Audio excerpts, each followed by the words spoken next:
నమస్తే, welcome to Suman TV Warangal. ఈ రోజున మనము ప్రముఖ హాస్పిటల్ అయిన హితాయు ఆయుర్వేదిక్ అండ్ ఫిజియోథెరపీ హాస్పిటల్లో ఉన్నామండి. అయితే ప్రస్తుత జీవన శైలి ఆధారంగా అయి ఉండొచ్చు, ఇప్పుడున్న సిచ్యువేషన్స్ లలో చిన్న వయసులోనే బ్యాక్ పెయిన్ కానీ సయాటికా అనే పెయిన్స్ తో బాగా బాధపడుతున్నారు చాలా మంది.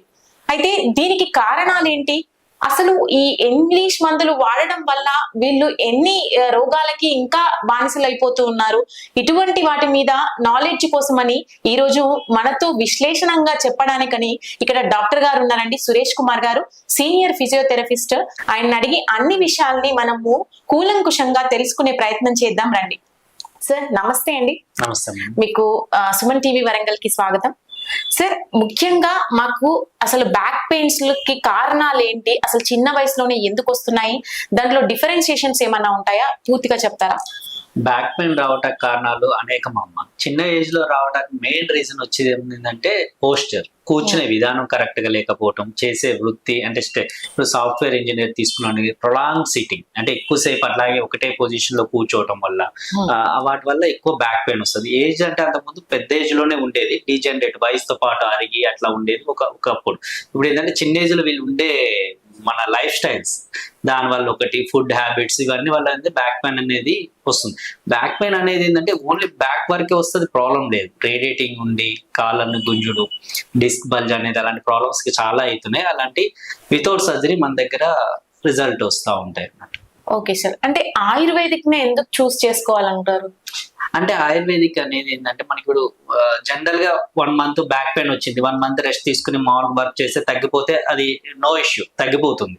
అయినా కూడా తగ్గట్లేదు, కంపల్సరీ మనం ఎంఆర్ఐ స్కాన్కి వెళ్తాం. అప్పుడు ఏంటంటే డిస్క్ బల్జ్ అని, డీజనరేటివ్ చేంజెస్ అని, డిస్క్ ప్రొలాప్స్ అని, ఇంటర్వర్టబుల్ డిస్క్ ప్రొలాప్స్ అని అట్లాంటివి చెప్తా ఉంటారు. డిస్క్ అంటే ఏంటంటే వెన్నపూస తీసుకున్నప్పుడు ఒక వెన్నపూసకి మధ్యలో ఒక స్పాంజ్ లాంటి పదార్థం ఉంటుంది అన్నట్టు.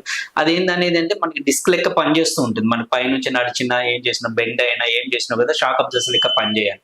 అదేంటంటే ఎక్కువ ఓవర్లోడ్ పడటం వల్ల కానీ, ఫుడ్ హ్యాబిట్స్ వల్ల కానీ, వీళ్ళు వెయిట్స్ సడన్ గా లిఫ్ట్ చేయడం వల్ల కానీ ఏదైనా అది ప్రొలాప్స్ లోపల ఉండే న్యూక్లియస్ బయటకు వచ్చి బల్జ్ అవుతుంది.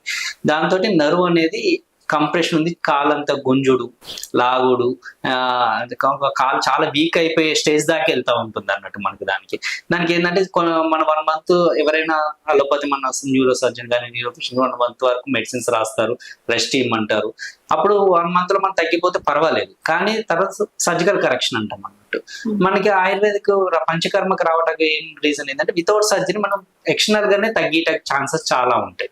ఓకే, అసలు పంచకర్మలో ఎలాంటి విధానాలను మీరు యూస్ చేస్తారండి? అది ఎలా ఉంటుంది ప్రాసెస్ అంతా కూడా? మేము పంచకర్మ ట్రీట్మెంట్ ఇప్పుడు డిస్క్ బల్జ్ కైనా, హెర్నియేటెడ్ డిస్క్ అయినా, సయాటికా, ఈ నర్వ్ అన్ని ప్రాబ్లమ్స్ కి 21 days ప్రోగ్రామ్ ఉంటుందమ్మా. అదే ఎర్లీ అంటే కొంచెమే పెయిన్ ఉంది, అంత డిస్క్ సర్జికల్ ఇండికేటెడ్ కాదు అంటే 1 week to 14 days లో తగ్గిపోతుంది. అది కాదు 100% డిస్క్ మనం సర్జన్ దగ్గరికి వెళ్ళాం 100% సర్జరీ చెయ్యాలి అన్నప్పుడు మాత్రం మన దగ్గర 21 days ప్రోగ్రామ్ ఉంటుంది. అందులో ఫస్ట్ 7 days సర్వాంగ ఎల్కేడి అని చేస్తారు. సర్వాంగ ఎల్కేడి అని ఏంటంటే కొన్ని హర్బల్ లీవ్స్ అన్ని తీసుకొని సర్వైకల్ నెక్ కాడ నుంచి మీకు లంబార్ అంటే నడుము కాడికి కాళ్ళ దాకా రేడియేటింగ్ పెయిన్ ఎట్లా ఉందో దాని మజిల్ టైట్నెస్ అన్ని తగ్గించక బ్లడ్ సర్క్యులేషన్ ఇంప్రూవ్ అవడానికి ఒక వేడి ఒక ఆయిల్ డిప్ చేసుకునేది ఉంటుంది first week treatment. Second week treatment వచ్చేప్పటికల్లా కటివస్తి అంటారు. నడుము మీద ఒక పిండి పెట్టి దాన్ని కొన్ని నూనె పోసి కొంచెం సడన్ టెంపరేచర్ లో హీట్ చేస్తారు. థర్డ్ వీక్ లో మళ్ళీ మాత్ర వస్తే అనే ట్రీట్మెంట్స్ 21 days ట్రీట్మెంట్ తో 90% వితౌట్ సర్జరీ తగ్గిపోతుంది మనకి, సర్జరీకి వెళ్ళిపోకుండా. మా దగ్గర బెనిఫిట్ ఏంటంటే మా ఫిజియోథెరపీ ఉంటుంది అండ్ పంచకర్మ ఆయుర్వేదిక్ రెండు మిక్స్ ఉంటాయి. ఫిజియోథెరపీ వల్ల లాభం ఏంటంటే పోస్చర్ కరెక్షన్. ఫస్ట్ మీకు అసిస్ట్ చేసి అసలు ఎందుకు వచ్చింది, ఎట్ సైడ్ రేడియేటింగ్ పెయిన్ ఉంది, ఎందుకు వస్తుంది, ఏ మజిల్స్ టైట్ ఉన్నాయా, పెరిఫార్మన్స్ మజిల్స్ టైట్ ఉందా అన్ని ఎవాల్యుయేషన్ మొత్తం చెక్ చేసుకుంటాం. తర్వాత ఆయుర్వేదిక్ ట్రీట్మెంట్స్ అండ్ ఫిజియోథెరపీలో ఎలక్ట్రోథెరపీ యూజ్ చేస్తాం. దాంతోపాటు మీకు మాన్యువల్ మొబిలైజేషన్ ఉంటుంది, అప్డేటెడ్ స్పైన్ మొబిలైజేషన్ కానీ, మజిల్ రిలాక్సేషన్స్ కానీ, టెక్నిక్స్ కానీ ఇవన్నీ యూజ్ చేయడం వల్ల ఏంటంటే వాటితో పాటు పంచకర్మ ట్రీట్మెంట్ ట్రీట్మెంట్స్. మా దగ్గర 99% సక్సెస్ రేట్ ఉంది దానివల్ల. రెండు కాంబినేషన్ అనేది బెస్ట్ కాంబినేషన్. దాని దగ్గర 99% మా దగ్గర ఇంతవరకు ఇప్పటికి 18 years ఉంది హాస్పిటల్ పెట్టి, మాక్సిమం 90% సక్సెస్ రేట్ తో ఉంది. ఓకే, అయితే డాక్టర్ దాదాపు బ్యాక్ పెయిన్ వచ్చిన వాళ్ళు భయపడుతూ ఉంటారు, ఎక్కువగా సైడ్ ఎఫెక్ట్స్ వస్తాయి ఫిజియోథెరపీస్ వల్ల, మాకు ఇట్లాంటి ఛాన్సెస్ ఎక్కువ ఉంటాయని దాదాపు రేషియో భయపడే వాళ్ళే ఎక్కువగా ఉంటారు. వాళ్ళకి మీరు చేసే సజెషన్ ఏంటి, అంటే ఏది చూస్ చేసుకోవాలి? ఫిజియోథెరపీ అనేది అసలు 100% సైడ్ ఎఫెక్ట్ ఉండదండి. అంటే మనకి మన వేరే విధానం కంపేర్ కనుక ఫిజియోథెరపీలో 100%. అది కూడా ఏంటంటే అక్యూట్ కేసెస్ ఓన్లీ ఫిజియోథెరపీతో తగ్గిపోతుంది. Acute case in the sense ఇప్పుడే నడుము పట్టుకుంది, లేకపోతే ఒక ఫస్ట్ 2-3 weeks అంటే మనం ఏదో లాంగ్ జర్నీ చేసినాం, లేదంటే పెయిన్ ఉంది, అలాంటి ఓన్లీ ఫిజియోథెరపీతో కొంచెం రెస్ట్ ఇస్తేనే తగ్గిపోతాయి. 2 weeks అయినా తగ్గలేదు ఫిజియోథెరపీలో ఏంటంటే కొన్ని ఎలక్ట్రోథెరపీ యూజ్ చేస్తాం, కొన్ని అల్ట్రాసౌండ్ అని, IFT అనేది, రేడియేటింగ్ పెయిన్ ఉంటే టెన్స్ అనేది, ఇలాంటి యూజ్ చేస్తూ ఉంటాం. దాని మజిల్ రిలాక్స్ అవుతుంది, బ్లడ్ సర్క్యులేషన్ ఇంప్రూవ్ అవుతుంది, వాటికి కొంచెం మజిల్ స్పాజం ఏమి ఉంటే తగ్గుతుంది, దాంట్లో మొబిలైజేషన్ చేస్తుంది. దానికి ఎటువంటి సైడ్ ఎఫెక్ట్ ఉండదు ఫిజియోథెరపీ తోటి. అయినా ఫిజియోథెరపీతో కూడా ఇంకా తగ్గనప్పుడు మేము పంచకర్మ ట్రీట్మెంట్స్ కి వెళ్తాం. ఓకే, ఈ పంచకర్మ ట్రీట్మెంట్ లో ఏదైనా ఏజ్ గ్రూప్, ఇంత ఏజ్ వాళ్ళే ఉండాలని ఉంటుందా, లేకపోతే ఎవరైనా ఎవరైనా చేయించుకోవచ్చు అమ్మా. చిన్న పిల్లల నుంచి మనకు ఓల్డ్ ఏజ్ వరకు చేసుకోవచ్చు. కాకపోతే క్యాన్సర్ అట్లా కొన్ని కాంట్రా ఇండికేషన్స్ ఉంటాయి, టీబీ స్పైన్ లేకపోతే క్యాన్సర్ అలాంటి ఉండేటి వాళ్ళకి తప్పితే అన్ని ఏజ్ల వాళ్ళు మన పంచకర్మ ట్రీట్మెంట్స్ చేయించుకోవచ్చు, దానికి ప్రాబ్లం ఏమి ఉండదు. అంటే వేరే ప్రాబ్లమ్స్ ఉన్న వాళ్ళని మీరు ఫస్ట్ గైడ్ చేస్తారా? కంపల్సరీ మనకి మనం MRI స్కాన్ కానీ రిపోర్ట్స్ కానీ చూసినప్పుడు దాని సిమ్టమ్స్ అన్ని తెలిసిపోతాయి. మనకి టీబీ స్పైన్ ఉందా, లేదా ఓన్లీ అంటే బ్యాక్ పెయిన్ రావడానికి టీబీ స్పైన్ కూడా చాలా కారణం. మా టీబీ స్పైన్ ఉంటుంది, క్యాన్సర్ ఉంటుంది, ట్యూమర్స్ ఉంటాయి. అవన్నీ ఏంటంటే మనం రూల్ అవుట్ చేసుకుంటాం. మామూలుగా 90% ఎవరికి ఉండవు, కానీ 1 or 2% ముందు తెలిసిపోతుంది. మనం టెస్టులు చేస్తాం, ఆల్రెడీ వాళ్ళు వచ్చిన రిపోర్ట్స్ అన్ని మనం చెక్ చేసుకుని అలాంటి లేని వాళ్ళకి మనం చేస్తాం. క్యాన్సర్ ఉన్న వాళ్ళకి మాత్రం చేయలేము అది. ఓకే, ఈ సయాటికా అంటే ఏంటండి అసలు? సయాటికా అనేది కాళ్ళ వరకు వస్తుందా, మనకి పాదాలు లాగడం అని అంటారు, దాన్ని కూడా ఇదే కేటగిరీలోకి అంటారు? అది సయాటిక్ అనేది నరువు అమ్మ. అది మనకి ఏంటంటే మనకి డిస్క్ బల్జ్ ఏదైతే L5-S1 లంబార్ బోన్ తీసుకున్నాం అనుకోండి, దాని పక్కన బల్జ్ అవటం వల్ల వచ్చే నరువు రేడియేటింగ్, అంటే సయాటిక్ అనే నరువు మీద ప్రెషర్ పడుతుంది. ఆ పడటం వల్ల నరువు ఎంత దూరం వెళ్తుందో అంత దూరం అది రేడియేటింగ్, తిమ్మిర్ల కింద రావచ్చు, మంటల కింద రావచ్చు, సలిపినట్టు థ్రాంబింగ్ పెయిన్ అంటారు, లాగినట్టు అవ్వచ్చు, ఇలాంటివన్నీ రావడానికి కారణం సయాటికా. కాళ్ళ పాదాల వరకు కూడా రావచ్చు దానికి. దానికి స్పెషల్ గా ఉంటుందండి ఇది పంచకర్మలోనే? అది మొత్తం బల్జ్ కంప్రెషన్ తగ్గించేసేదే పంచకర్మ. డిస్కుల నడుములో ఉండే బల్జెస్ కంప్రెషన్ కంప్లీట్ ట్రీట్మెంట్ ఉంది వితౌట్ సర్జరీ. మనకి 21 days ప్రోగ్రామ్ లోపల ఈ డిస్క్ బల్జ్ కానీ, సయాటికా కానీ, డిస్క్ ప్రొలాప్స్ కానీ, డీజనరేటివ్ చేంజెస్ తో వచ్చే డిస్క్ ప్రాబ్లమ్స్ కానీ, ఈ పోస్చర్ వల్ల వచ్చే పెయిన్స్ కానీ 99% సక్సెస్ గా తగ్గిపోతుంది. అయితే ఈ 21 days ఆఫ్టర్ పీరియడ్ ఏదైతే ఉందో వాళ్ళకి ఎప్పటి వరకు ఇది గ్యారంటీగా ఉంటుంది, మళ్ళీ చేసుకోవాల్సిన అవసరం పడుతుంది? అది ఎట్లా ఉంటుందంటే మనకి ఇప్పుడు పోస్ట్ ఆపరేటివ్ కూడా ఒక సర్జికల్ కరెక్షన్ అయినా కూడా మనకు కొన్ని చెప్తాం, ఇంటికి వెళ్ళిన తర్వాత ఇట్లా ఉండాలి, కొన్ని సజెషన్స్ ఇస్తాం. అలాగే మన ప్రికాషన్స్ సజెషన్స్ దీనికి కూడా ఉంటాయి. ఏంటంటే మన తర్వాత ఎక్కువ అంటే వాళ్ళ వెయిట్, వాళ్ళు చేసే ప్రొఫెషన్, వాటన్నిటికి మనం చెప్తాం ఇవి ఇట్లా ఉండాలి అలా కరెక్ట్ మనం చెప్పినట్టు వాళ్ళు మెయింటైన్ చేస్తే మళ్ళీ రాదు ఒకటి. లేదంటే మా సర్జికల్ కరెక్షన్ అయినా వచ్చే ఛాన్సెస్ ఉంటాయి. కాకపోతే ఏంటంటే మనం కొన్ని స్ట్రెంథనింగ్ ఎక్సర్సైజ్ ఉంటాయి, లంబార్ మజిల్స్ ఉంటాయి. బ్యాక్ ఇప్పుడు ఆపరేషన్ అయింది, లంబార్ మజిల్ ప్రాబ్లం అంటే వాళ్ళు స్ట్రెంథనింగ్ చేసుకున్నాం అనుకో, దాని వెయిట్ తక్కువ పడుతుంది.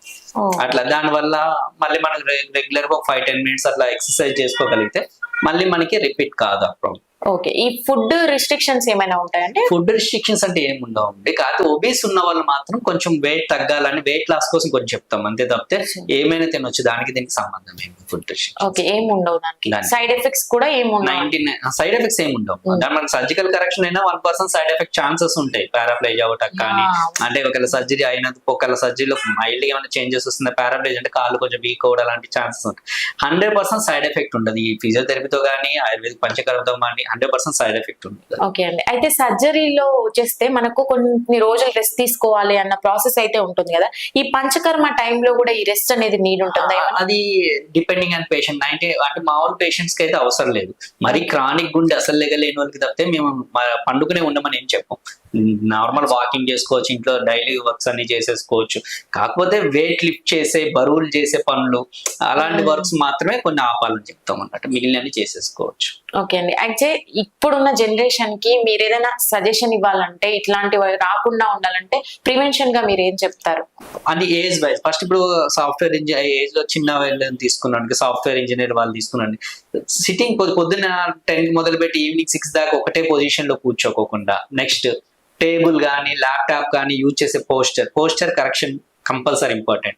మధ్య మధ్యలో కొంచెం వాక్ చేసుడు కానీ, మినిమం స్ట్రెచింగ్స్ కానీ అవన్నీ చేసుకోవాలి. వెయిట్ ఓబీస్ ఉన్నది మెయిన్ రీజన్. వెయిట్ ఎక్కువ పెరగకుండా కొంచెం హౌస్ వైఫ్స్ కానీ వాళ్ళు చూసినట్టే వెయిట్ కొంచెం తగ్గడం వల్ల ఏంటంటే స్పైన్ మీద వెయిట్ తక్కువ పడుతుంది, వాటి వల్ల అదొకటి. ఇలాంటి జాగ్రత్తలు తీసుకుంటా ఉంటే మళ్ళీ రావు. Minimum routine, minimum exercise walking చేసేటోనికి బెటర్. అవునండి. ఓకే. అయితే మనకి డిఫరెన్షియేషన్స్ కి వస్తే అండి, బ్యాక్ పెయిన్ లో కొంతమందికి కిడ్నీస్ ప్రాబ్లం అని చాలా మంది ఊహిస్తూ ఉంటారు. దాని డిఫరెన్షియేషన్ ఎలా తెలుసుకోవాలి? కిడ్నీ స్టోన్స్ ఎప్పుడు అంటే ఇప్పుడు నడుములో నడుపు నుంచి మనకి ముందు పొత్తు కడుపు అంటాం కదా, లోవర్ అబ్డామిన్ లోకి రేడియేటింగ్ పెయిన్ ఉండేదాన్ని కిడ్నీ స్టోన్స్ కి ఎక్కువ ఛాన్సెస్ ఉంటాయి. ఎప్పుడు బ్యాక్ పెయిన్ ఎప్పుడు అనేది కాళ్ళు నడుము నుంచి కాళ్ళలోకి గుంజినట్టు వస్తుంది తప్పితే ముందు పొత్తు కడుపులోకి ముందుకు రెండు డిఫరెన్స్. మళ్ళీ ఇంకా ఇంట్లో చెక్ చేసుకోవాలంటే SLR అనే సింపుల్ టెస్ట్ ఉంటుంది, అంటే స్ట్రైట్ లెగ్ రేజింగ్. అంటే మనం వెళ్ళకిల్లా పండుకొని ఒక కాల్ని 90 degrees వరకు మనం లేపగలిగినా ఏం గుంజినట్టు అనిపించకపోతే అది సైటిక్ అయి ఉండదు మాక్సిమం. అది మనం అంటే 60-70 degrees కి వెనక నుంచి లాగినట్టు అవుతుంది. అదే మీకు స్టోన్స్ ఉన్న వాళ్ళకి అసలు ఏం ప్రాబ్లం ఉండదు, ఎంతైనా లేపగలుగుతారు. మళ్ళీ ఏంటంటే కొంచెం యూరిన్ లో మంట కానీ, లేకపోతే పొత్తు గడుపులో పెయిన్ ఈజీ తెలుసు, కంటిన్యూస్ గా ఉంటుంది పెయిన్.